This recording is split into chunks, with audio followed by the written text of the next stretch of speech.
ಯಾವುದೇ ಒಂದು ಸಂಸ್ಥೆ, ಯಾವುದೇ ಒಂದು ವಿಚಾರಧಾರೆ ಬೆಳಿಬೇಕಾದರೆ, ಅದರ ಪ್ರಚಾರ ಆಗಬೇಕಾಗಿದ್ರೆ 3 ಮಾತು ಬೇಕಾಗುತ್ತೆ.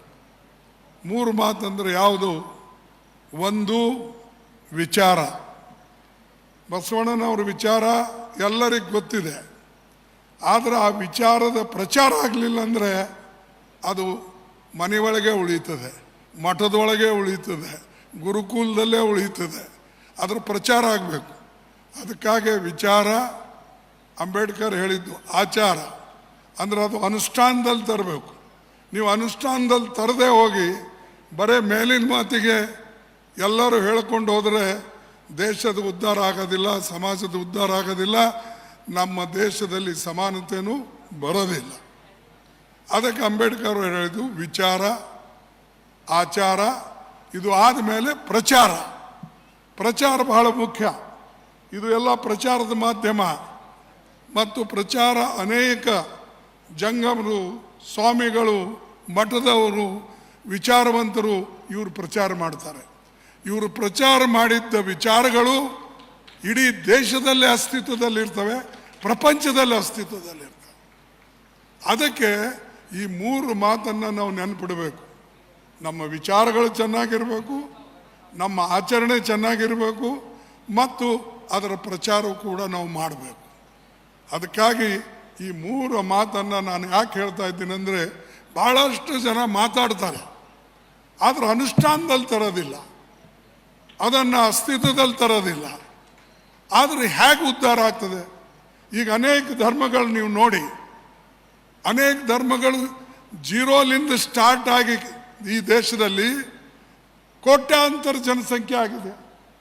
ಅದು ಯಾವುದೇ ಇರಬಹುದು, ನಾ ಇಂಥ ಧರ್ಮ ಅಂತ ಹೇಳೋದಿಲ್ಲ. ಲಕ್ಷಾಂತರ ಇನ್ಸ್ಟಿಟ್ಯೂಷನ್ ಆಗಿದೆ. ಅವೆಲ್ಲ ಹೇಗೆ ಬಂದು ಅಂದರೆ ಬೇರೆಯವ್ರನ್ನ ಪ್ರೀತಿಸಿ ತನ್ನ ಕಡೆ ತೆಗೆದುಕೊಂಡು ಅವರನ್ನು ಅಪ್ಕೊಂಡು ನಮ್ಮವರಾಗಿ ಮಾಡಿ ಆವಾಗ ಆ ಧರ್ಮ ಕೂಡ ಬೆಳೀತು. ಈಗ ನಾವೇನು ಮಾಡ್ತೇವೆ? ಇರ್ತಕ್ಕಂಥ ಧರ್ಮದಲ್ಲೇ ನಾವು ಸಾಕಷ್ಟು ಕಿರುಕುಳ ಕೊಡ್ತೇವೆ. ಬೆಳೀತದೆ ಹೇಗೆ? ಇದು ಎಲ್ಲ ಕಾಟ ನೋಡಿ. ಈ ದೇಶದಲ್ಲಿರ್ತಕ್ಕಂಥ ಒಂದು ಮನುವಾದ ಮತ್ತು ಚತುರ್ವರ್ಣ, ಈ ವಿಚಾರಗಳೇನಿದ್ದು ಇದಕ್ಕೆ ತಿರಸ್ಕಾರ ಮಾಡಿದಂಥವ್ರು ಯಾರು ಅಂದರೆ ಬಸವಣ್ಣನವರು. ಅದನ್ನು ನೀವು ಒಪ್ಪಲ್ಲ. ಇದನ್ನ ತಿರಸ್ಕಾರ ಮಾಡೇ ಬಸವಣ್ಣನವರು ಹೊಸ ಧರ್ಮವನ್ನು ಸ್ಥಾಪನೆ ಮಾಡಿ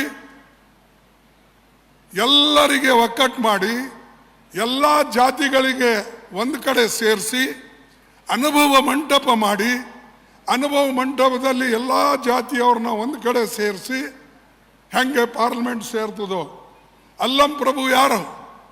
ಅಲ್ಲಂ ಪ್ರಭು ಒಬ್ಬ ಹಿಂದುಳಿದ ಸಮಾಜದ ಮುಖ್ಯಸ್ಥ. ಅವರ ಅಧ್ಯಕ್ಷತೆಯಲ್ಲಿ ಇದು ನಡೀತಿತ್ತು. ನಾವು ಅವಾಗ ಮಾಡಿದೇವೆ. ಈಗೇನು ಮಾಡ್ತೇವೆ?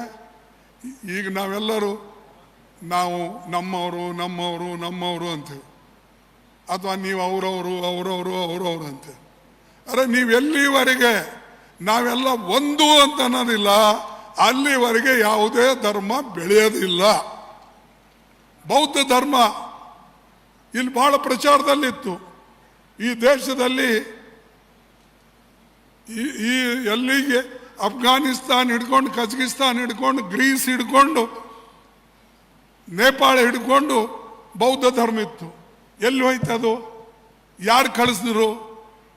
ಯಾರು ಅದಕ್ಕೆ ತಿರಸ್ಕಾರ ಮಾಡಿದ್ರು?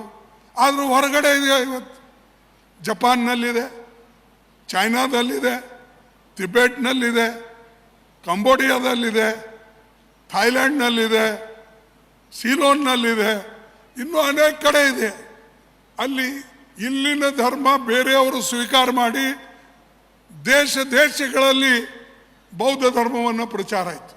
ಆದರೆ ಆ ಬೌದ್ಧ ಧರ್ಮಕ್ಕೆ ಅತ್ಯಂತ ಹೆಚ್ಚಿನ ತೊಂದರೆಗಳು ಕೊಟ್ಟು ಓಡಿಸಿದವ್ರು ಯಾರು? ನಾವೇ ತಾನೇ. ಹೊರಗಿನವ್ರು ಬಂದು ಯಾರೂ ಓಡಿಸಿಲ್ಲ, ನಾವೇ ಓಡಿಸ್ದೆವು. ಹೊರಗಿನವ್ರು ಸ್ವಲ್ಪ ಮಾಡಿರಬೇಕು, ಒಳಗಿನವ್ರು ಇನ್ನೂ ಜಾಸ್ತಿ ಮಾಡಿ ಅದನ್ನು ಹಾಳು ಮಾಡಿದ್ರು.